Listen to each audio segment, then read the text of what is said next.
And good morning. Good morning. Welcome back to the second hour of the Chris McCarthy Show. We're getting our guest lined up. It's Sarah Verardo, who is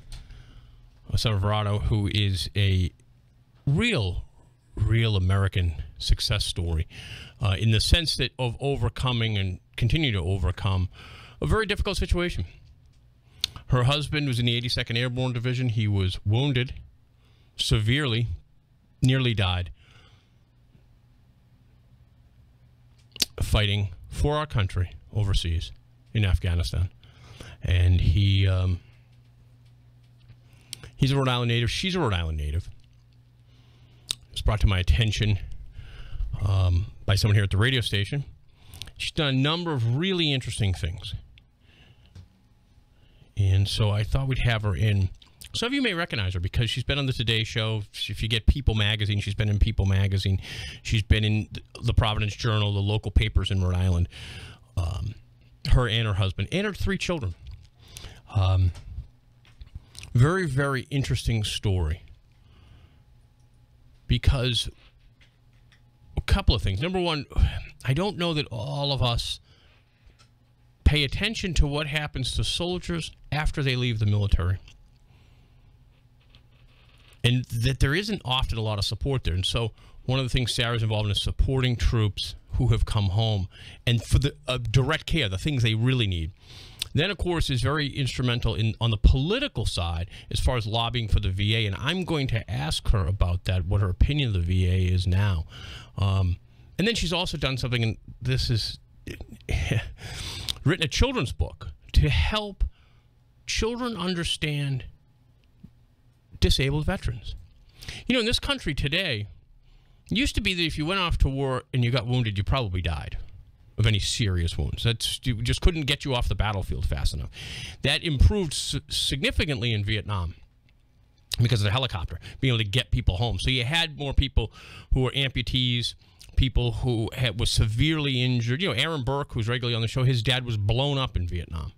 His dad went on to become the superintendent of schools and a number of things. His dad taught me to kayak. But he got one of his arms fused, permanently bent. He had a choice. He would have died if that had happened to him in World War II or Korea, but he didn't. He was hit with a hand grenade by the Viet Cong. He was shipped out, and they got him home. Well, that, of course, has only improved here with the modern technology in the world. And so, of course, our war on terrorism around the world, we have a lot more men and women surviving battlefield conditions that they would not normally have survived. But now they have to live with those conditions. And what do we do about that? What does our government do about it? And what do we as people do through our government to help people? Anyway, so we have Sarah. I'm going to go to her right now. Good morning, Sarah. Thanks for joining me. Oh, thank you so much for having me. Well, we have to thank Tyson, my producer here for the summer, for putting this together. I really appreciate it. He brought you to my attention, and we do a lot here. We try to do a lot here for veterans and for the military, and to get awareness out there. Sarah, I think I've done a little bit of telling your story, but why don't you tell us your story, the story of your husband? Sure. Well, my husband and I are both proudly lifelong Rhode Islanders. And we were together during high school during the events of September 11th. And for him, like many men of his generation, that was his call to action. And he enlisted after high school. He was so proud to serve with the 82nd Airborne. And they deployed in August of 2009 to conduct combat operations in southern Afghanistan. They had a very high casualty rate fairly quickly due to improvised explosive devices, IEDs. And Mike was hit twice in April of 2010. The first time he was medically evacuated, he requested to be returned to his unit. And just 2 weeks later, on his first foot patrol back in action, he stepped on an IED that had life-changing injuries. It blew off his left leg, much of his left arm.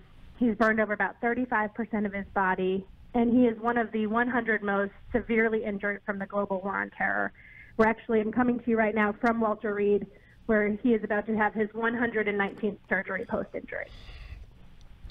You know, Sarah, from reading his story, it strikes me that for all of his sacrifices, one of the biggest factors in his life that has made his life better is you and your children. Talk about your work on behalf of people like Mike. When Mike was medically retired from the Army in 2013, I very quickly realized that his war may be over, but mine was just beginning. And sadly, mine was fought on the home front against the very institution that I thought was going to take care of him. And like many veterans, he waited and waited and waited some more for VA care to kick in. In the meantime, I went on YouTube and I learned how to pack his wounds myself.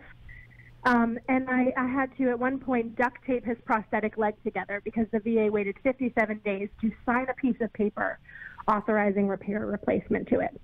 And that was really my call to action. Mm-hmm. And I realized that as an all-volunteer military, we are going to rely on these patriotic men and women to raise their hands and say, send me.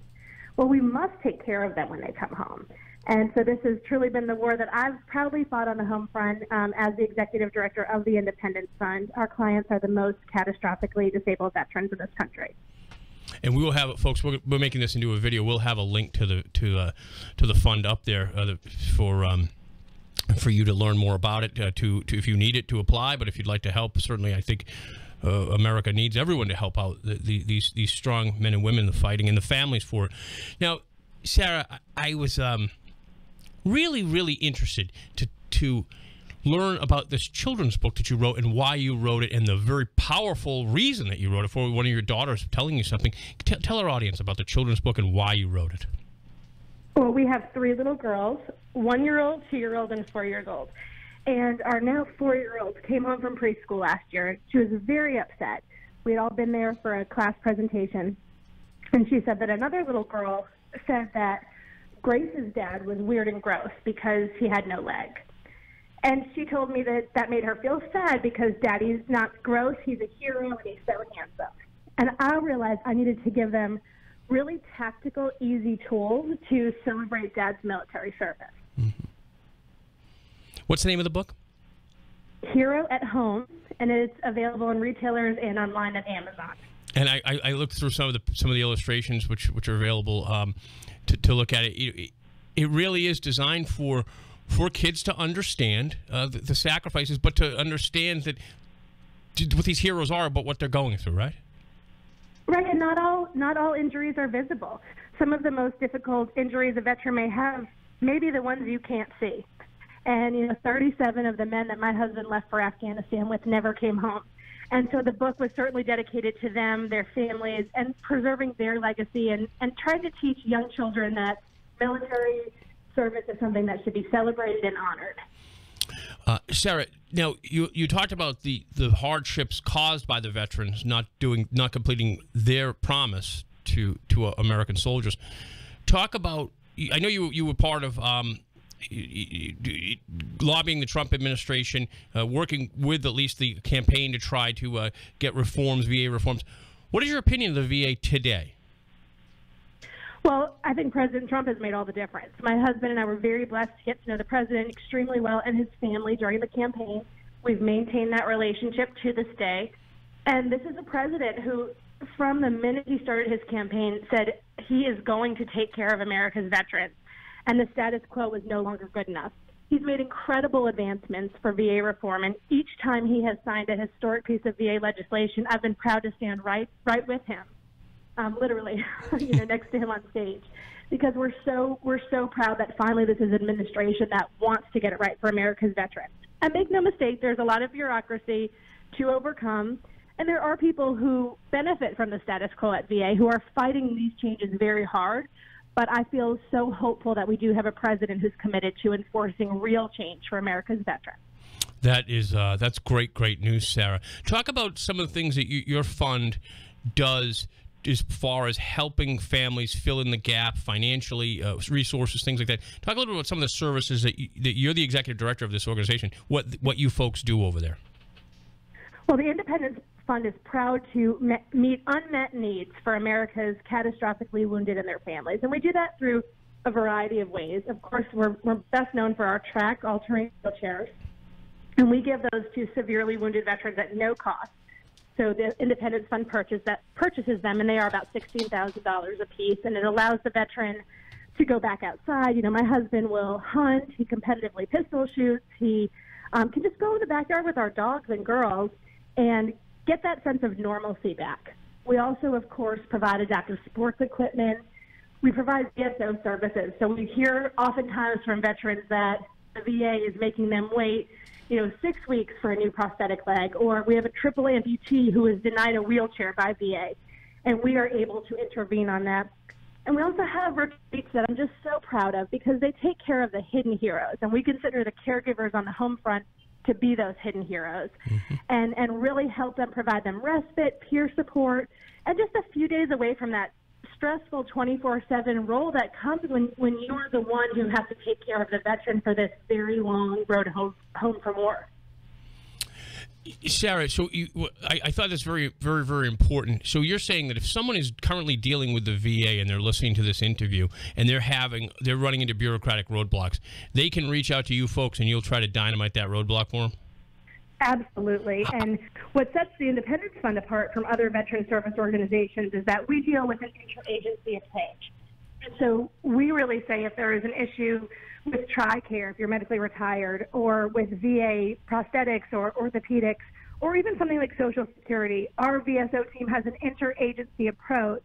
And we believe that we want an easy button for America's severely wounded, and it's our job to create that. So if anyone is having a problem, I would definitely encourage them to reach out to my team, independencefund.org.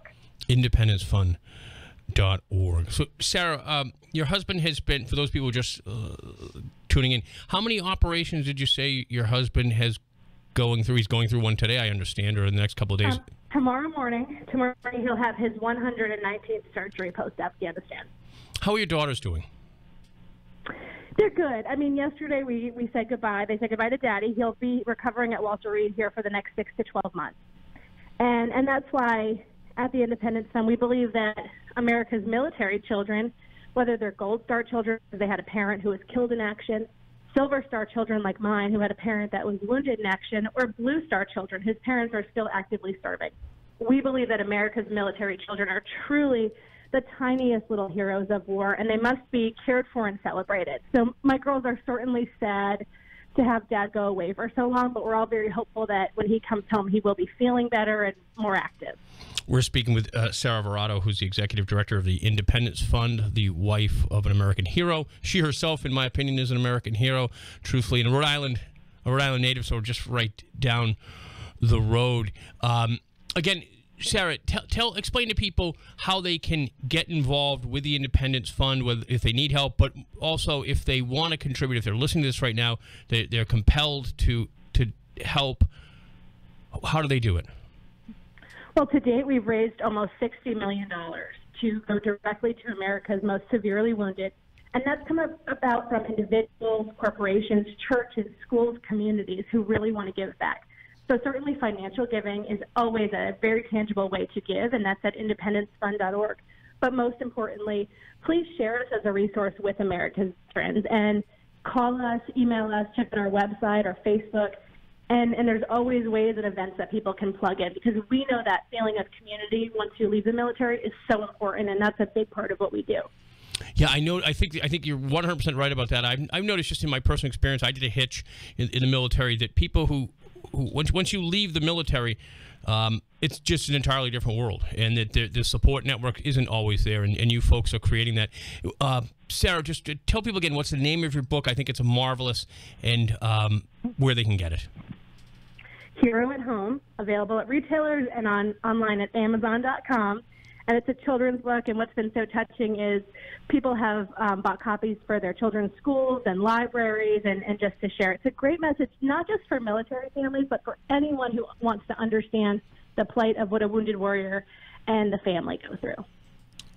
Well, Sarah, I don't think the terrorists realized what they were going to ignite when they couldn't kill your husband and what they ignited in you. To be honest to God, I mean, you're fighting a tremendous battle. That's certainly my hope. Yeah. And we try to live every day, realizing that we don't want to give our lives and our children's future to them on a silver platter. So we try to push forward every day, despite how hard it is. Thank you so much, Sarah. Thank you. Hopefully we'll have you on again. If there's ever anything we can do for you or your family, please reach out and give our best to Mike and to your children. Oh, thank you so much for having me. Thanks, Sarah. All right, have a wonderful day. That was Sarah Verardo from the Independence Fund. Sorry, I'm getting grabbed a little bit here by this. Tell you what, we'll take a very quick break. We'll come back. You can reach me at 508-996-0500.